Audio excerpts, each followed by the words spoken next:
கர்த்தர் நல்லவர். கர்த்தருடைய கிருபை என்றும் உள்ளது. Thank you Lord. நேற்று தினத்துல கூட நாம கர்த்தருடைய there are different aspects of God. நம்முடைய தேவனை குறித்து பல பரிமாணங்கள் we cannot ஆண்டவரை பார்த்து ஆண்டவர் இவ்வளவுதான், நம்முடைய தேவன் இவ்வளவுதான், நம்முடைய இயேசு சுவாமி இவ்வளவுதான் நம்ம ஒரு நாளும் தீர்மானம் பண்ணிட முடியாது. இதை செய்ய முடியும், அதை செய்ய முடியாதுன்னு நம்ம சொல்லிட முடியாது. He's above everything. அவர் சொல்லி இருக்கிறார்ல ஜெர்மையா 32:27, இதோ நான் மாம்சமான யாவருக்கும் தேவனாகிய கர்த்தர், என்னால செய்ய முடியாத அதிசயமான காரியம் ஒன்றும் உண்டோ? Is there anything too difficult for me to do? I am the God of all flesh. ஆண்டவர் அதுதான் நிஜம். He is so big, so vast, so great, so awesome. அவரால் முடியாதது ஒண்ணும் இல்லைங்க. அது சின்னதா இருக்கட்டும், பெரிய காரியமா இருக்கட்டும், நீங்க ஜெபத்துல அவரை நம்புவீங்கன்னா அதை நிச்சயமாக அவர் செய்து முடிப்பார். ஆமென்.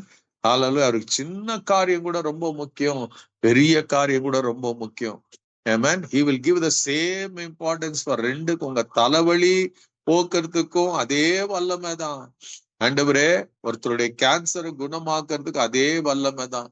So God takes everything seriously. ரொம்ப ஜாக்கிரதையா, ரொம்ப கரிசனை உள்ளவராக இருக்கிறாரு.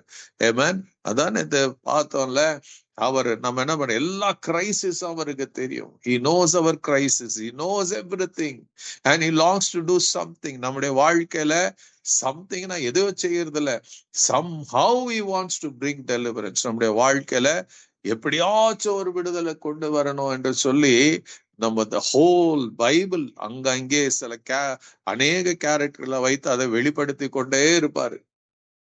God is keep revealing about himself in the Bible. வேதத்துல அதுதாங்க. It's all about God and it's all about you and me. Amen. அவர் யாரா இருக்கிறாரு, நீங்க யாரா இருக்கிறோம்? Hallelujah. அவர் என்ன செய்ய முடியும்? How can you receive what God is doing? அவர் செய்கிற காரியங்களை நீங்க எப்படி பெற்றுக்கொள்ள முடியும் என்பதுதான் பைபிள் முழுக்க இருக்குது. நீங்க பெற்றுக்கொள்வதற்காக what all he did, அவர் என்ன செய்தார் என்பது எழுதப்பட்டு இருக்கிறது. நீங்க சுகமாகணும், நீங்க வியாதி இல்லாம இருக்கு, வியாதியில இருந்தீங்கன்னா அந்த சுகத்தை பெற்றுக்கொள்ளணும்னு தான் the Bible says he was wounded for our transgression. நம்முடைய பாவங்களுக்காக அவர் காயப்பட்டு நம்முடைய மீறுதலுக்காக நொறுக்கப்பட்டாராம். அவருடைய தழும்புகளால் நம்ம சுகமானோம்னு சொல்லப்படுகிறது. Amen. Isaiah 53:5 சொல்லும், 1 Peter 2:24 சொல்லும், you are healed by his stripes சொல்லும். Amen. So healedனாக்கா ஏதோ சரீரத்தின் சுகவீனம் மாத்திரம் இல்லை. God longs to heal everything. உங்க மனதுல இருக்கிற பாரங்கள், heart breaks, everybody have some ஒரு இஷ்யூ இல்லைன்னா ஒரு இஷ்யூ இருக்கும். Amen. God doesn't want us to live அதுல குடிக்கொள்றது இல்லை. You may come, you may have, அதுல எல்லாம் வந்துட்டு போகலாம். பட் ஆண்டோடைய ஆசை என்ன தெரியுமா, சித்தம் என்ன தெரியுமா, அதுல நீங்க குடிக்கொள்ள கூடாது. You shouldn't become a resident of that kind of situation will come, chaos வரும், அதுல இருந்து அதை பார்த்து அதுல வெற்றி கொண்டு வெளியே வரணும். அதுதான் கர்த்தருடைய விருப்பம். நீங்க வியாதியோட எப்போதும் இருப்பது அவருடைய விருப்பம் கிடையாது. நீங்க கஷ்டத்திலேயே இருக்கணுங்கிறது விருப்பம் கிடையாது. He has multiple plans for us. நமக்காக பல திட்டங்களை அவர் கொண்டு இருக்கிறாரு. ஆனா அது எங்க இருக்குதுன்னா, அது the holy Bible நமக்கு சொல்லப்படுகிறது. அந்த பரிசுத்த வேதாகமத்துலதான் அது எழுதப்பட்டு இருக்குது. அவர் வழிகளை வச்சிருக்கிறார், வாசலை வச்சிருக்கிறாரு. அடைக்கப்பட்ட வாசல் ஆண்டவர் சொல்றார், இதோ நான் திறந்த வாசலை உனக்கு முன்பாக வைத்திருக்கு. That is our God. Amen. அது எதுக்குன்னா, he loves you so much. உங்களை என்னை அத்தனையா நேசிக்கிறவரா இருக்கிறாரு. Don't ever think. Amen. Bible சொல்லும், நம்முடைய பாவங்களுக்கு தக்கதாக நம்ம செய்யாமலும் நம்ம அக்கிரமங்களுக்கு தக்கதாக சரி கட்டாலும் இருக்கிற தேவனா இருக்கிறார். சங்கீதம் 103 அது எழுதப்பட்டு இருக்கும். Amen. He doesn't நம்ம அனுபவிக்க வேண்டிய தண்டனைக்கு ஏற்றபடி அவர் தண்டிக்கிறதுல எழுதப்பட்டு. He is so loving, so compassionate. அந்த நம்முடைய ஆண்டவர். இந்த கம்பேஷனட் தேவனை பத்தி தான் தாவீது கண்டுபிடிச்சிட்டாரு. கண்டுபிடிச்சதுனால அவர் தன் தேவனை குறிச்சு எழுதுவார். when you read Psalm 139 verse 1, 2, 3, 4 எல்லாம் படிச்சீங்கன்னா அதுல அவர் சொல்லுவார், கர்த்தாவே நீர் என்னை ஆராய்ந்து அறிந்திருக்கிறீர். ஒரு கேள்விங்க உங்க முன்னாடி வைக்கிறேன். எத்தனை பேருக்கு உங்களை பத்தி தெரியும்? இன் அண்ட் அவுட் எவ்வளவு பேருக்கு தெரியும்? எவ்வளவு பேருக்கு தெரியும்? யோசித்து பாருங்க. உங்களை குறிச்சு எவ்வளவு பேருக்கு தெரியும்? ஆமென். ஒரு limited. Amen. Even your own spouse cannot know and understand everything about you. முழுசா தெரியாது. ஹல்லேலூயா. பட் இங்க தாவீது எழுதுவாரு, கர்த்தாவே நீர் என்னை ஆராய்ந்து அறிந்திருக்கிறீர். You have searched me and you know me. Oh Lord, you have searched me and know me. உங்களை என்னை குறிச்சு உங்களுக்கு எல்லாம் தெரியும் தகப்பனே. ஹல்லேலூயா. எவ்வளவு ஒரு சந்தோஷமான செய்தி பாருங்க. You may be worried about many things. என்னை பத்தி யாருக்கும் கவலை இல்லை, என்னை பத்தி இது இல்லை, என்னை பத்தி யாரும் யோசிக்கிறது இல்லை, நான் தனியா இருக்கிறேன். You may be having many feelings. ஆனா இங்க பைபிள் என்ன சொல்லுதுங்க? He knows everything. உங்க தனிமை அவருக்கு தெரியும், உங்க கண்ணீர் அவருக்கு தெரியும், உங்க கஷ்டம் அவருக்கு தெரியும், உங்க வியாதி அவருக்கு தெரியும், உங்க பலவீனம் அவங்க தெரியும், உங்க போராட்டம் அவருக்கு தெரியும். யூ ஆர் அன்லவ்டுன்னு தெரியும். உங்களை யாரும் அசட்டை பண்ணப்பட்டிருக்கிறீங்கன்னு அவருக்கு தெரியும். நீங்க தள்ளப்பட்டவர்களாக இருக்கிறீங்கன்னு தெரியும். ஹல்லேலூயா. டெசர்ட்டடா இருக்கிறீங்கன்னு தெரியும். He knows everything about you. Don't ever think God doesn't know about you. இங்க சொல்லுது, கர்த்தாவே நீர் என்னை ஆராய்ந்து அறிந்திருக்கிறீர். If anybody, இந்த சத்தத்தை கேட்கிற, if anybody are going through some issues of life, உங்க வாழ்க்கையில கடந்து போய் கொண்டு இருக்கிறீங்களா, remember this. இத நல்லா தெரிஞ்சுக்கங்க. Your God knows about you. உங்களை குறிச்சு எல்லா டீட்டெயிலும் ஃபிங்கர் டிப்ஸ்ல அவர் வச்சிருக்கிறார். உங்களுக்கு ஏன் இந்த பிரச்சனை வந்துச்சுன்னு தெரியும். அது எவ்வளவு நாள் இருக்க போகுதுன்னு தெரியும். அது எப்ப நீங்க போகுதுன்னு அவருக்கு தெரியும். ஹல்லேலூயா. ஒரே ஒரு காரியம் என்னன்னா, God doesn't tell when it will end, but it will end surely. நிச்சயமாகவே முடிவு உண்டு, உன் நம்பிக்கை வீண் போகாத நீதிமொழிகள் சொல்லும். நிச்சயமா முடிவு இருக்கிறது. For every trials, every எல்லா துக்ககரமான காரியத்துக்கு ஒரு நிச்சயமான ஆண்டு ஒரு முடிவு வச்சிருக்கிறாரு. It's not going to prolong. அதிகமான காலங்கள் அது இருக்க போகிறது இல்ல. ஹல்லேலூயா. உங்களால எவ்வளவு தாங்க முடியும் அவ்வளவு வரைக்கும் தான் ஆண்டவர் அனுமதிப்பார். அதுக்கு பிறகு ஆண்டவர் வழியை வச்சிருக்கிறார். Amen. That is our God. So நம்முடைய ஆண்டவர் அப்படிப்பட்டவர் தான். He is a God. For God so loved the world ன்னு சொல்லும். John 3:16. He loves you. Jeremiah 31:3 சொல்லும். அநாதி ஸ்நேகத்தினால் நான் உனக்கு ஸ்நேகித்திருக்கிறேன். I have loved you with eternal love. ஹல்லேலூயா. உலகத்துல இருக்கிறவங்க அன்பு கூறும் போது அப்படியே இருக்கும். பட் ஆண்டவர் சொல்றாரு, நீங்க அவரை அறியாத போதே அவரை உங்களை அறிந்து, he says still I love you.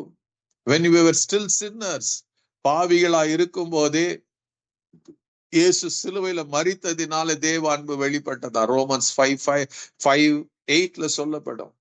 Amen. When we were still sinners, when we were still enemies, God loved you. அதுதான் உண்மை. அந்த அன்பு கூர்ந்த தேவனுக்கு உங்களுடைய பிரச்சனை தெரியாதா? உங்க கஷ்டம் தெரியாதா? Why don't you still don't trust him? இன்னும் ஏன் நம்பாம இருக்கிறீங்க? இந்த நாள்ல ஒரு தீர்மானம் என்ன எடுங்க. எனக்கு குறிச்சு அவருக்கு தெரியும் என்று சொல்லுவீங்கன்னா, if you think that God knows you, bring all your issues to God. உங்க பிரச்சனைகள் எல்லாம் அவர்கிட்ட கொண்டு வாங்க. Just let God know everything about what the issues of your life. அவர் என்ன செய்யணுமோ உங்க வாழ்க்கையில, he has the best plans. அதை செய்வார். நீங்க யோவான் எழுதின சுவிசேஷம் 11ஆம் அதிகாரத்துல படிச்சீங்கன்னா, அங்க ஒரு சின்ன குடும்பம் இருக்குதுங்க. பெத்தானியான்ற ஊர்ல ஒரு குடும்பம் இருக்குது. அங்க யாரு இருக்கிறதுங்க? லாசரு என்ற ஒரு வாலிபர் இருக்கிறான். மார்த்தா, மேரி என்ற 2 பேர் இருக்கிறாங்க. ஒரு சின்ன அவங்க அம்மா அப்பா குறிச்சு there is no record about their parents. But இவங்க இருக்கிறாங்க. Very loving family. இயேசுவை ஏற்றுக்கொள்ளுகிறாங்க. and Jesus loves that family. Amen. அப்போ இங்க பைபிள்ல எழுதப்பட்டு இருக்குதுன்னா, அது அவங்கள மாத்திரம் இல்ல, even today God loves you. அவரை ஏற்றுக்கொண்ட எல்லாரையும் இயேசு நேசிக்கிறார். He loves more than your expectation. Hallelujah. அப்ப லாசரு ஒரு நாள் வியாதிப்படுகிறான். வியாதிப்படும் போது இயேசுக்கு அந்த செய்தி போகிறது. இயேசு கேட்கிறாரு, அவர் சொல்றாரு, this sickness is going to bring glory. இந்த வியாதி ஒரு பெரிய மாற்றத்தை கொண்டு வர போகிறது. ஹல்லேலூயா. அவர் சொல்றாரு, S, he is going to die, this is going to bring death, but என்ன ஒண்ணுன்னா, it's going to bring the glory to God. இதன் மூலமா ஒரு பெரிய அற்புதம் நடக்க போகிறது, பெரிய மாற்றங்கள் வர போகிறது என்று சொல்லுவார். many didn't understand. அப்புறம் இன்னும் 2 நாள் தங்கிட்டு அப்புறம் அவர் பெத்தானியாக்கு போகிறாரு. போகும்போது அவருக்கு செய்தி வருது, லாசரு மரித்து 4 நாள் ஆயிடுச்சு, அடக்கம் பண்ணப்பட்டு 4 நாள் ஆயிடுச்சு. யோசித்து பாருங்க. he's already in the tomb for 4 days. 4 நாளா அவரு கல்லறையில வைக்கப்பட்டு இருக்கிறாரு. the family is broken. மரியாள் உடைக்கப்பட்டு இருக்கிறாங்க, மார்த்தாள் உடைக்கப்பட்டு இருக்கிறாங்க. எவ்வளோ பேர் வந்து ஆறுதல் சொன்னாலும் அந்த ஆறுதலை எடுத்துக்கொள்ள முடியாத அளவுக்கு ஒரு துக்கத்தோட இருக்கிறாங்க. அந்த நேரத்துல இயேசு வராரு.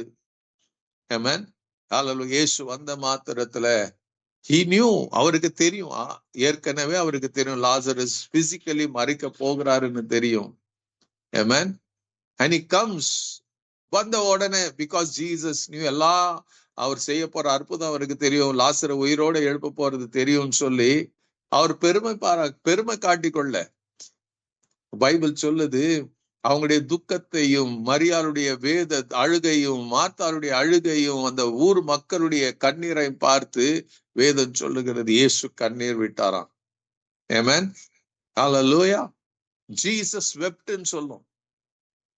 ஷார்ட்டஸ்ட் வெர்ஸ் 35ஆம் வசனம், இயேசு கண்ணீர் விட்டார்.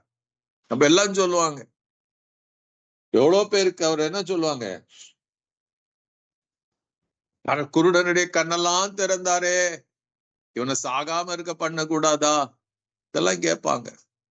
நம்முடைய ஜெபத்துல கூட அப்படி கேட்போம், ஆண்டவரே இதை செஞ்சீங்களா, இதை செய்யக்கூடாதான்னு. ஆனா கர்த்தர் உங்களுக்கு, God doesn't want to do the same thing, he wants to do something bigger and greater. இந்த இடத்துல அவர் வருவார், கடந்து வந்த பிறகு எல்லாம் சொல்லுவாங்க, 4 நாள் ஆயிடுச்சு, நாரும். மார்த்தா சொல்லுவார், நாரும் ஆண்டவரே 4 நாள் ஆயிடுச்சு. இயேசு சொல்ற, எனக்கு தெரியும், பட் ஆனா ஒரு காரியத்தை சொல்றாரு, நீ விசுவாசித்தால் தேவனுடைய மகிமை காண்பாய். ஆண்டவராக இயேசு கிறிஸ்து என்ன சொல்றார், அம்மா உங்க துக்கம் சந்தோஷம் எனக்கு தெரியும், நான் ஆராய்ந்து அறிந்து இருக்கிறேன். உங்க கண்ணீர் எனக்கு தெரியும், உங்க பயம் எனக்கு தெரியும், உங்க இழப்பு எனக்கு தெரியும். சோ நான் அந்த இழப்பை சரி கட்ட நான் இருக்கிறேன். ஐ am going to do something new. உங்க நடுவுல ஒரு புதிய காரியத்தை நான் செய்ய போகிறேன். என்னையே நம்பி நீங்க வாழ்ந்துட்டீங்களே, உங்களுக்கு அந்த சின்ன குடும்பமாய் எதையுமே எதிர்பார்க்காம உங்களுக்குள்ள ஒரு சின்ன அந்யோன்ய ஐக்கியத்தோட இருந்துட்டீங்க. இப்ப அதுல ஒருத்தர் இழந்துட்டீங்க, உங்க சகோதரன் இழந்துட்டீங்க. யார் எங்களை நடத்துவான்னு சொல்லி நீங்க யோசித்து கொண்டு இருக்கிறீங்க. I know that. ஹல்லேலூயா. ஆண்டவராகிய இயேசு கிறிஸ்து ஏன் லாசருவை எழுப்பினாரு? டு டெல் them, லாசரு உலக பிரகாரமா இருக்கலாம், ஒரு நாள்ல மரிச்சு போகுவான், உங்களை நடத்துகிற கர்த்தர் நான் தான். நீங்க நல்லா தெரிஞ்சுக்கங்க, உங்களை ஆராய்ந்து அறிந்திருக்கிறார்னா உங்களை நடத்தக்கூடியவர் அவர் தான். உலகத்துல இருக்கிறவர்கள், சொந்தங்கள், பந்தங்கள், உற்றார் உறவினர்கள் எல்லாம் வருவார்கள், போவார்கள். One day they have to leave this earth and go. உங்களை கடைசி வரைக்கும் காக்கிறவரும் நடத்துகிறவரும் ஆண்டவராகிய இயேசு கிறிஸ்து ஒருவர் தான். ஆமென். ஹல்லேலூயா. நீங்க உங்க தனிமை நேரத்துல, பலவீனத்தின் நேரத்துல, உங்க ஒவ்வொரு கட்டத்திலும், in every situation there is only one person who can lead you. உங்களை அடுத்த கட்டத்துக்கு கொண்டு போகிறவர் ஆண்டவராகிய இயேசு கிறிஸ்து தான். ஆண்டவராகிய இயேசு கிறிஸ்து அதுதான் இங்க சொல்றாரு, நீ விசுவாசித்தால் தேவனுடைய மகிமை காண்ப. லாசரு உயிரோட எழுப்பு கொடுக்கிறது மாத்திரம் இல்ல, ஆண்டவர் சொல்றாரு, இந்த லாசரு நான் உயிரோட எழுப்பின பிறகு மறுபடியும் அவன் சாக போகிறான், செத்துருவான். கடைசி வரைக்கும் நடத்துகிறவர் நான் தான். தெருவுல உங்களுக்கு அதுதாங்க நம்பிக்கை. உங்களை நடத்துகிறவர் உங்க இயேசு ஒருவர் தான். It's not about your situation. அந்த எந்த சூழ்நிலை இருந்தாலும் அதிலிருந்து உங்களை தப்புவித்து உங்களை நடத்துகிறவர் இயேசுதான். ஹல்லேலூயா. அதுதான் ஆண்டவர் செய்ய விரும்புகிறார். அதான் சொல்ல விரும்புகிறார். I can resurrect. இந்த மரித்த லாசருவை நான் உயிரோடு எழுப்புகிறது போல உங்க வாழ்க்கையில இருக்கிற மரித்த அத்தனை காரியத்தை நான் உயிர்ப்பிக்க முடியும். Only I can lead you. Only நான் தான் உங்களை நடத்த முடியும். உங்களை நான் ஒருவன் மாத்திரம்தான். There is no other God other than our God, other than Jesus. அவர் தான் உங்களை நடத்த முடியும். Whatever may be the issues of life உங்க வாழ்க்கையில இருக்கலாம் இந்த இரவு நேரத்துல. இனி உயிர்ப்பிக்கவே முடியாது. இன்னும் ஒரு நன்மையும் எல்லாம் முடிஞ்சிருச்சு நீங்க சொல்லலாம். லாசரு மரித்த போது எல்லாம் 2 பேரும் சொல்லி இருக்கலாம், ஊரை முடிஞ்சிருச்சுமா போச்சு விடு சொல்லி இருக்கலாம். ஆனா ஆண்டவர் அதுக்கு சொல்ல வரல. நான் உயிர்த்தெழுதலும் ஜீவனுமா இருக்கிறேன். உங்க வாழ்க்கையின் துணையாளர் நான் தாமா. உங்க எஜமான நான் தான். உங்க கர்த்தர் நான் தான். உலகத்துல இருக்கிறவங்க எல்லாம் உங்களை கைவிட்டுருவாங்க. நான் உங்களை கைவிட மாட்டேன். நான் உங்களை நடத்துவேன். உலகத்தின் முடிவு பரியந்தம் சகல நாட்களிலும் நான் உங்களோடு இருக்கிறேன் என்று சொன்னாரே. ஏன் சொன்னார் அவரு? உங்களோட ஒருத்தரும் இருக்க மாட்டாங்க. Days will come. எல்லாரும் போக வேண்டிய வரும். பட் உங்களோட இருக்கிறவர் ஒரே ஒருவர் தான். அவர் அன்பு ரட்சகர் இயேசு கிறிஸ்து. அவர் மாத்திரம்தான் உங்களோட இருந்து உங்களை நடத்துவார். உங்களை நடத்தி கொண்டே இருப்பார். In every situation. ஹல்லேலூயா. மரியா மார்த்தாளுக்கு அந்த விசுவாசத்தை தூண்டி கொடுத்த தேவன். மரியாளுடைய கண்ணீரை பார்த்து கலங்கினவர். யோசித்து பாருங்க. உயிரோடு எழுப்பி கொடுத்ததுனால மரியாளுக்கு புரிஞ்சிருச்சு, இந்த இயேசுவை போல ஒருவர் அடுத்த அதிகாரத்துல சொல்லுகிறது. அவர் விலையேற பெற்ற நரதம் என்ற தைலத்தை கொண்டு வந்து அதை உடைத்து இயேசுடைய பாதத்துல இயேசுடைய பிரசன்னத்துல ஊற்றி அவரை தொழுது கொண்டாலாம். She understood. இந்த எல்லாம் சொன்னாங்க இது ரொம்ப காஸ்ட்லி, 1 வருஷம் சம்பளம். ஆண்டவர் சொன்னா என் இயேசுக்கு முன்பாக இட்ஸ் நத்திங், பிகாஸ் என்னை நடத்துகிறவர் அவர் தான். அவர் என் துக்கத்தை மாற்றினார். மாற்றினது மாத்திரமல்ல, எந்த துக்கம் வந்தாலும் அதை மாற்றக்கூடியவரும் அவர் தான். அதை எனக்கு வெளிப்படுத்திட்டாரு. I am going to rejoice. என் ஆண்டவருக்குள்ள நான் களி கூற போகிறேன். I am going to live in that hope. அந்த நம்பிக்கையில நான் வாழ்ந்து கர்த்தரை நான் மகிமைப்படுத்த போகிறேன் என்று சொல்லி ஆண்டவரை அவர் மகிமைப்படுத்தினார். இந்த நாள்ல கூட ரிமெம்பர் your God. அவர் தான் உங்களை நடத்துகிறவர். Your God is a God who will guide you. எப்போதும் உங்களை நடத்துகிறவரா இருக்கிறார்.